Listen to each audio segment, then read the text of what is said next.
Breaking news involving the aviation front. We have a McDonnell Douglas MD-11 that just crashed on takeoff. It was owned by UPS. Now, this is an airplane that was a later version of the very troubled DC-10, which had 37 hull loss accidents, meaning a complete loss, unrepairable. And the MD-11 stopped production in 1998.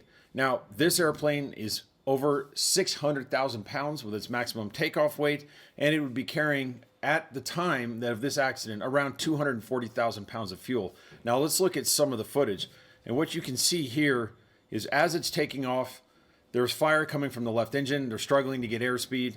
And as they go towards the end of the runway, eventually they're not able to take off or get the airspeed they need.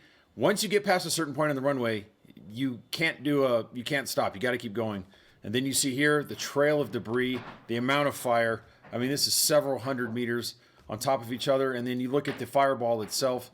That is a huge amount of fuel. Again, 250,000 pounds of highly flammable aviation fuel that went up.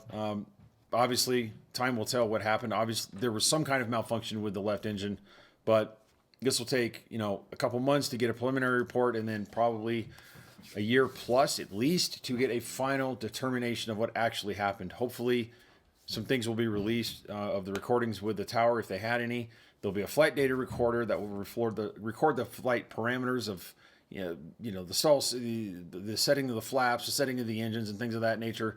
And then finally, a cockpit voice recorder, which will have what they were actually saying to each other. But tragic event during a government shutdown just makes you wonder how this will play into the politics. Who knows with respect to that. Thanks for watching. Come here for more updates.